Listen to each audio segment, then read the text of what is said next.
ghost hunting event at the Skirred Inn, the oldest and most haunted pub in Wales.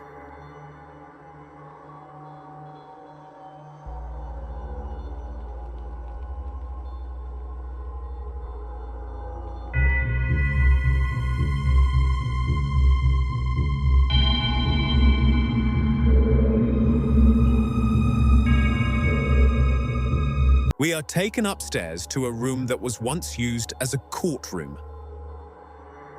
Around 180 convicted criminals were hung in the stairwell of the Skirred Inn.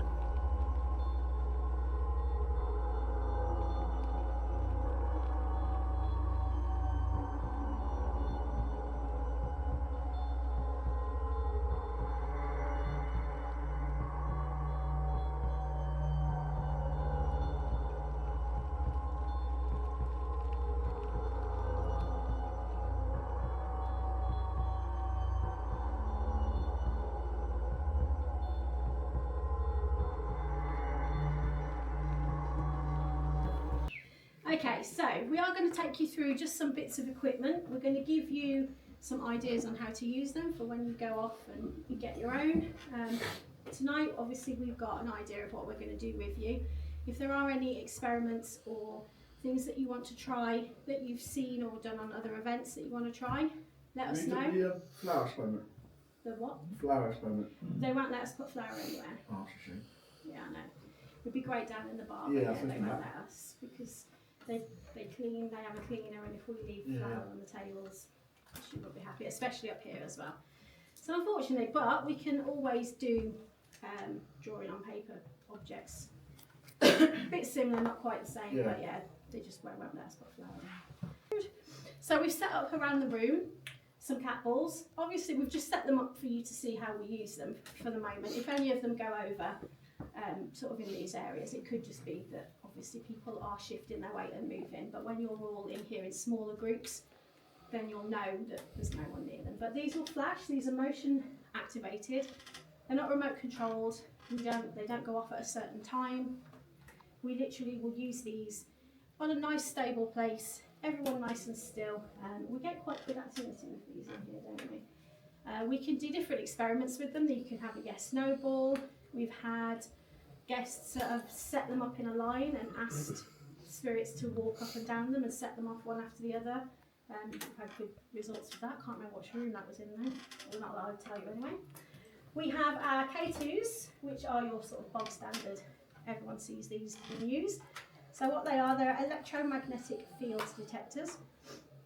Basically, they are what they were first used for is for electricians to find wires in walls before they put nails in it.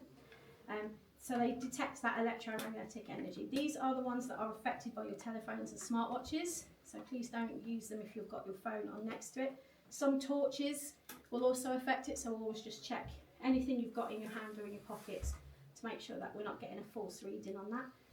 When we're upstairs, please don't put these on the floor, because obviously we've got all the bar lighting and all the bar stuff underneath the flooring, so you're going to get them kick off quite a lot because they're picking up downstairs electrics in the roof. So this is our motion activated music box. So you would put this in an area that you aren't currently in or facing away from where you are. So we would put it sort of facing into the bathroom. Something starts to activate the meter. This happened last time though, didn't it? And anything that walks in front of it, it's going to come me a light now. Not doing the same thing. Stop now, you've spoken. You're staring. just like, go away. So yeah, this will set off motion activated and it plays that beautiful tune. It's really spooky in the dark though, but put it somewhere that you aren't so that you can just carry on with the rest of your experiments. You don't have to constantly watch this because you'll hear it going off. Same with the mini REM. So the mini REM makes a delightful noise. So basically, where this detects electromagnetic fields, this one gives off a little circle of it. So when you get close to it, it will start doing this. The closer you get, the more consistent the noise will go off. If you're going to move this around when you're experimenting with it, please turn it off.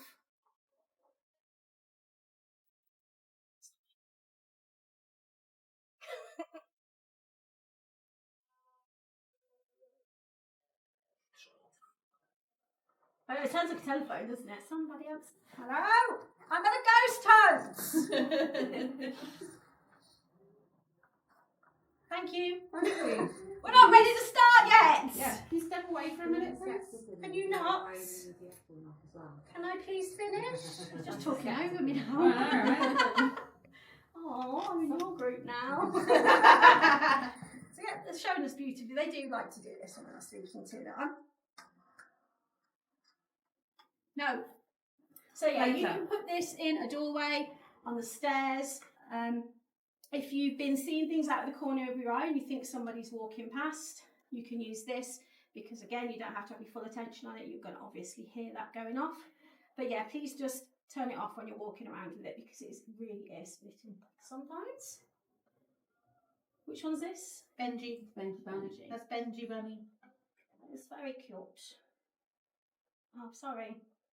Oh, sorry. I just don't want him setting off. He's a toucher, isn't he? Yeah. So he is like the Melmeter, like the REM pod, but in a cute teddy version. And if anyone comes close to him, he's going to set off the little noises. Is this his temperature? Because I'm used to Betsy. Yeah. So he's got a temperature gauge on here, which is really good experiment. If you leave it for sort of 5-10 minutes, I'm going to turn him off so I don't keep turning him on. If you leave it for 5-10 minutes in the same place, just so that it can acclimatise to the room, and then you can start asking the spirit to high or low the temperature. Probably best to do it lower, but you're not looking at sort of minute changes. You want like degrees and degrees. I think the biggest change, I don't think it was here, but the biggest change I've had is 9 degrees in about 10 minutes, which is a huge amount. So you want something significant. If you don't want them, you think it's naturally going colder, you can ask it to rise the temperature. They are really, really good at following instructions. Some of you might be new at ghost hunting, but the spirits here have been ghost hunting for years. They've seen thousands and thousands of pieces of equipment and they pretty much know how to use basically everything that we've got now. So this is our motion sensor. I'm not going to cover it up. I'm going to cover it up, obviously, because I don't want to blind you all. But it literally just works like the one that you have outside your house. If someone walks past, the light comes on. It doesn't sense them on this one, does it? We've got a few that sense. It takes about three, like, it doesn't make the noise because I only have some in here that make noises. So yeah, this will just light up. It will light up 3 times before it sounds. Yeah. So these are really good for places that are high traffic, so stairways, doorways, anywhere that people would have been walking up and down, because you might still get that residual person that's walking and then your motion light will catch them up. We do also do some Victorian methods, so that is not using equipment. So we can do work with pendulums, we can do the Ouija boards, table tipping, we can do human pendulums, if anyone's ever heard of one of those. So we can do sit and waits, we can do seances, there's all sorts of things that we can do, and hopefully through the night you'll get to experience not only sort of the old Victorian stuff, but also the more modern using the equipment. Has anyone got any questions? You say table tipping, I've no idea what that is. It's literally what it says on the tin. You get a table and we ask the ghosts to tip it. So there is a way that you do it, and you have to have a lot of trust in the people that you're around, but there are ways that we can position you on the table that it's impossible for it to be physically pushed by someone. But obviously you've all come here for the same thing tonight, so I'm pretty certain no one's going to be faking things tonight. So yeah, but so you sit there and you're looking for the table to move. We get we've had the table walk upstairs. We've had it spin around on one leg. Wow. I think the most. I'm not a very, like I say, we debunk a lot of stuff too, don't we? Even though what I do is a side job, I still look at table tipping and I really watch people when they're table tipping. But I can't remember if it was here or Margam, but we had a table that spun around on one leg and tipped over so far, and everyone just had like one finger on it. That gravity, the heaviness of the table, the gravity should have knocked the table on the floor, and it didn't. It just kept twisting. And after that night, I had to be a bit like, After the host has gone through the equipment, they take us to a cemetery to visit a former landlady who died in the 1800s and is said to haunt the pub.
We search the graveyard looking for her headstone.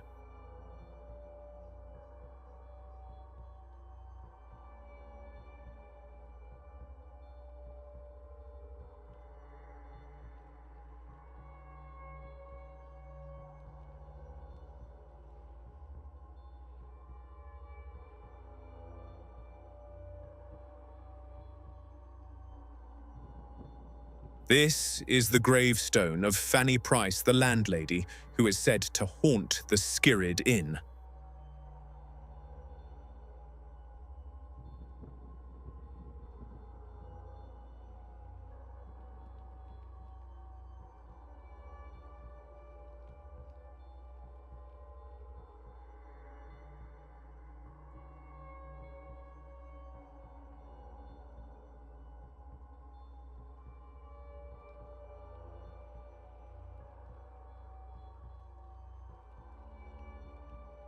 We head back to the pub to carry out some investigations using the equipment provided.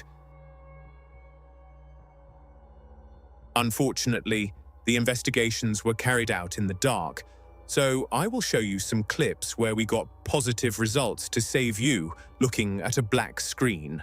Success. Thank Successful summons. Thank you, Spirit. you. Are you summoning us to court? There's a box in the bathroom. If you go towards that box, it will go and make a lovely, wonderful noise. Thank you, Spirit. Oh, thank you, Spirit. I'm Julie. Hi, Julie. Hi, Julie. Hi, Julie. The spirit balls activate a few times while we are upstairs in the bedroom. What do you think set them off?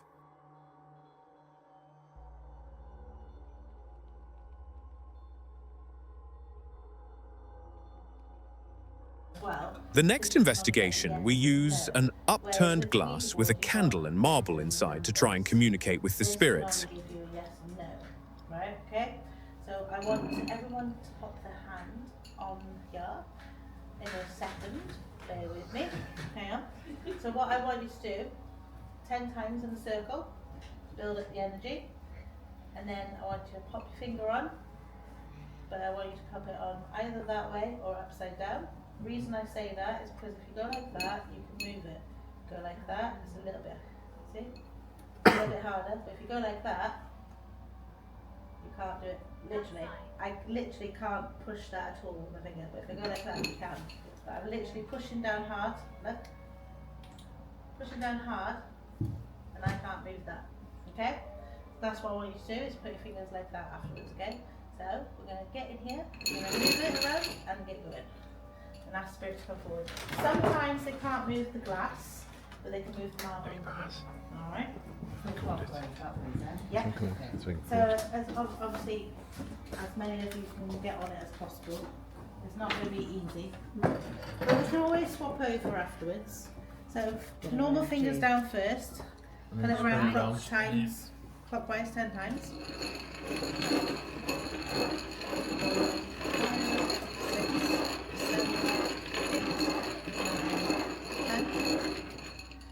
So then obviously put your fingers upside down now. So this is where we call to spirit to come forward. Spirit, if there's anyone here that'd like to come through and communicate, please come forward. We're going to introduce ourselves to you now, just so you know who we are. So I'm Diana, obviously you know me. And then we've got the lovely... My name's Carl. I'm Danielle. John. Ali. Kelly. Danny. Steve.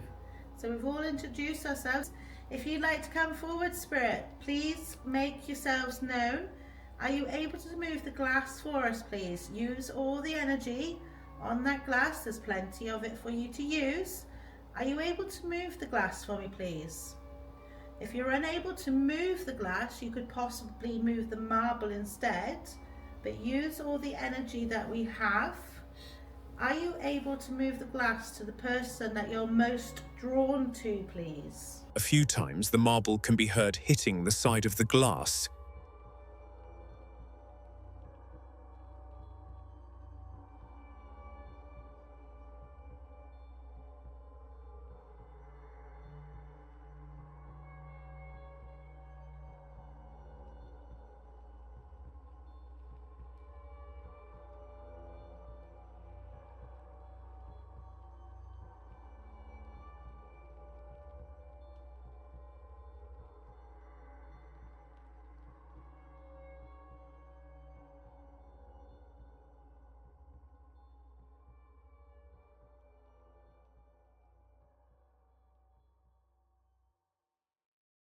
The ghost hunting event was booked through the Haunted House website.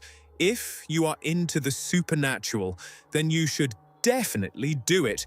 You will not be disappointed. The hosts were amazing and helped make the night special.